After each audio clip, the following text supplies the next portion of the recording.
Palabras de fe. Reflexión diaria del Evangelio.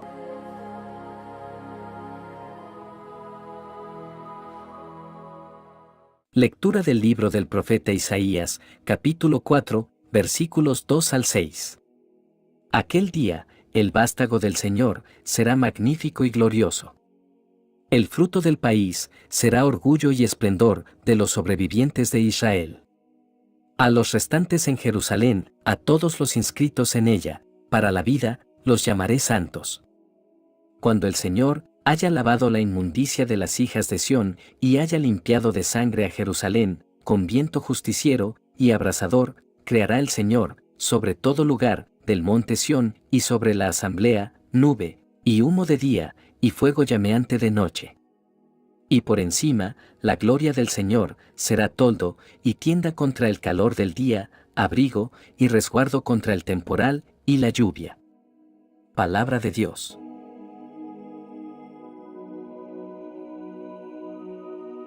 Lectura del Santo Evangelio según San Mateo, capítulo 8, versículos 5 al 11.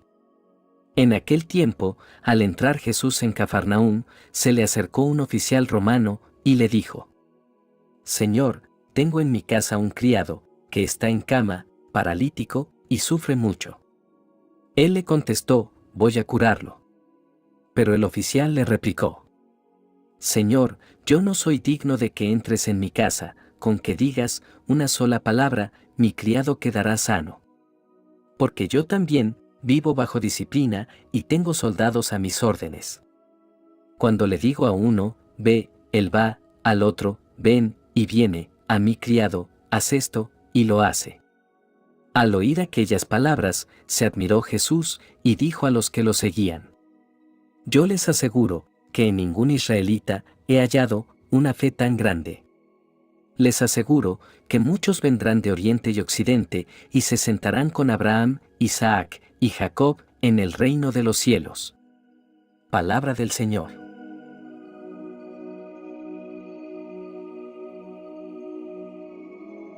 Nos congregamos en este día para sumergirnos en las Escrituras, explorando la promesa de paz que se encuentran en las lecturas de hoy. En medio de la agitación de la vida, estas Escrituras nos revelan un camino hacia la verdadera paz y cómo podemos habitar en la morada del Rey. En la primera lectura, Isaías nos presenta una visión de esperanza y renovación, un brote que surge de las raíces de la tierra. Este renuevo es, sin duda, el Mesías, el Cristo prometido, que vendría a redimir y restaurar. Este brote, aunque aparentemente pequeño al principio, es la fuente de toda esperanza y renovación espiritual. En nuestros momentos más oscuros, cuando todo parece perdido, podemos confiar en que Dios tiene un plan de restauración y crecimiento. La descripción de la nube de día y el resplandor de fuego de noche nos lleva de vuelta al éxodo de Israel, de Egipto. La nube representaba la presencia protectora de Dios durante el día y la columna de fuego su guía en la oscuridad de la noche. Esta imagen es un recordatorio de que Dios está con nosotros en todas las estaciones de la vida.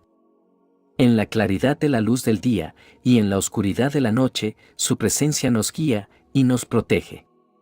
En medio de nuestras incertidumbres, podemos confiar en la constancia de la presencia divina. La sombra siempre ha sido un símbolo de protección y refugio. Aquí, la sombra se presenta como un lugar de resguardo bajo la presencia divina.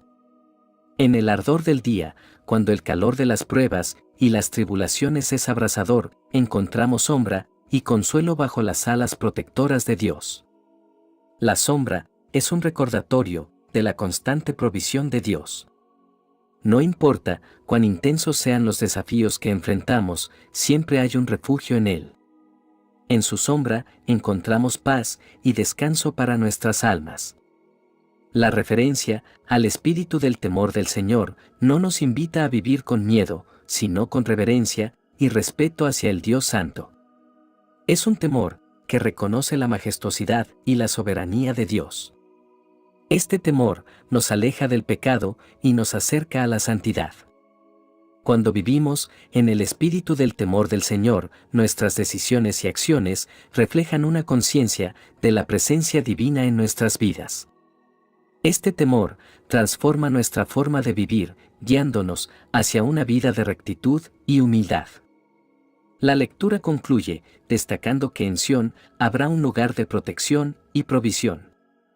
Sión, en las Escrituras, es a menudo un símbolo de la presencia de Dios. Este lugar de protección y provisión no es solo un destino geográfico, sino un estado espiritual en el que vivimos, bajo la sombra de la gloria divina. Este lugar es un refugio donde encontramos fortaleza para enfrentar los desafíos y provisiones para nuestras necesidades. En Dios no solo encontramos seguridad eterna, sino también la abundancia de su gracia y provisión diaria. Al reflexionar sobre estas palabras inspiradas, no podemos pasar por alto la belleza de la promesa cumplida en Jesucristo. Él es el renuevo que brotó, el Santo de Israel, que vino a morar entre nosotros.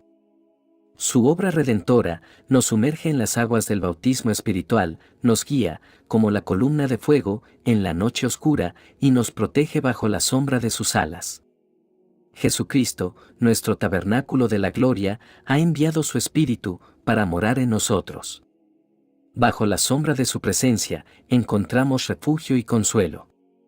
En el temor del Señor, vivimos con reverencia y humildad, permitiendo que su Espíritu nos transforme día a día.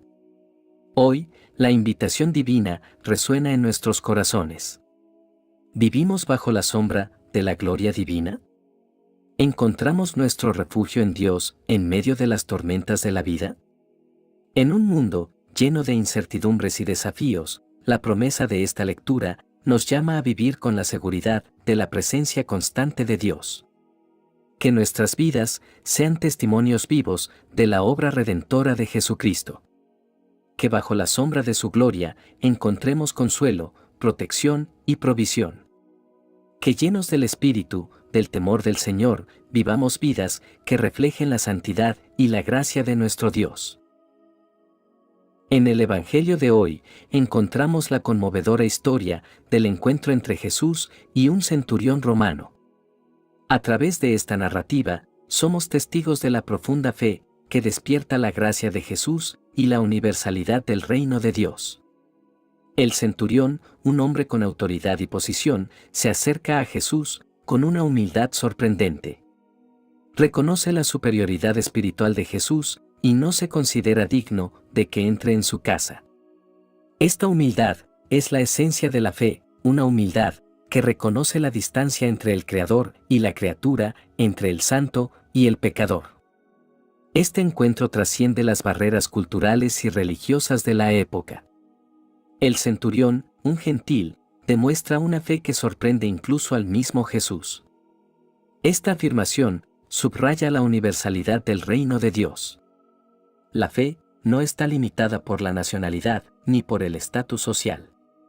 Cuando el centurión expresa su confianza en la capacidad de Jesús para sanar a su siervo, le dice que él no es digno de que entre en su casa, pero con una sola palabra bastará para que el siervo sane. Aquí, el centurión comprende algo profundo, la autoridad de la palabra de Jesús. No necesita una demostración física, confía plenamente en la capacidad de Jesús para actuar con solo pronunciar una palabra. Así como el centurión reconoció su necesidad de la intervención divina, también nosotros debemos acercarnos a Dios con humildad, reconociendo nuestras limitaciones y dependiendo de su gracia. La humildad surge cuando reconocemos la grandeza de Dios y la pequeñez de nuestras habilidades y méritos. En la presencia de lo divino no hay espacio para la arrogancia. La fe, que supera barreras culturales, nos recuerda que el reino de Dios no tiene fronteras ni límites. Debemos mirar más allá de nuestras diferencias y reconocer la universalidad del amor y la gracia de Dios. Similar al centurión, debemos confiar en la autoridad de la palabra de Dios. La Biblia es la expresión de la voluntad divina y nuestra fe se fortalece cuando confiamos en sus promesas. La fe del centurión destaca la universalidad del reino de Dios.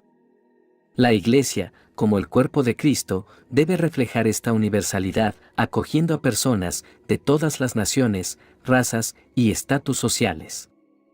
La universalidad del reino también tiene implicaciones para nuestra misión. Debemos ser testigos del amor de Cristo en todo el mundo, compartiendo las buenas nuevas, sin importar las barreras geográficas. En este Evangelio, el corazón de Jesús es conmovido por la fe del centurión. ¿No es asombroso que la fe de un gentil haya dejado tal impacto en el Salvador? Esto nos enseña que la fe genuina, independientemente de su origen o contexto, es lo que toca el corazón de Dios. Ambas lecturas convergen en un punto crucial, el cual es la capacidad de Dios para renovar y la universalidad de la fe. La primera lectura nos mostró la promesa de Sión renovada, un lugar marcado por la presencia divina y la purificación. Mateo, por otro lado, nos presenta la fe del centurión romano, un testimonio de cómo la fe en Jesús puede superar fronteras y expectativas culturales. Que la historia del centurión inspire nuestra fe hoy. Que seamos humildes en la presencia de Dios, que nuestra fe supere cualquier barrera y que confiemos plenamente en la autoridad de la palabra de Jesús. Que vivamos con la comprensión de la universalidad del reino de Dios, compartiendo el amor de Cristo con un corazón abierto y acogedor. Oración final. Amado Dios, nos postramos ante ti en humildad y adoración. Agradecemos por tu palabra, que ilumina nuestro camino y nos guía hacia la verdadera paz que solo tú puedes dar. Hoy, te pedimos, en la tranquilidad de este momento, que plantes el renuevo de tu amor y tu gracia en nuestros desiertos espirituales. Señor, reconocemos que como el centurión romano, nuestra fe a veces se ve empañada por la falta de humildad. Te pedimos que fortalezcas nuestra fe y nos concedas el don de la humildad para reconocer tu autoridad sobre nuestras vidas. Que entendamos la profundidad de tu amor para servir con humildad a todo quien lo necesita. Que nuestras vidas reflejen la comunión y el amor que compartimos como hijos e hijas del mismo Dios. Padre, que nuestra morada sea donde tú habitas y que la paz que sobrepasa todo entendimiento reine en nuestros corazones. En este tiempo de oración, te presentamos nuestras necesidades, sabiendo que tú eres el Dios que responde. En el nombre poderoso de Jesús, oramos. Amén. Que la bendición de Dios te acompañe en este día. Si te gustó esta reflexión, déjanos un comentario, y no se te olvide compartir con los demás la palabra de Dios.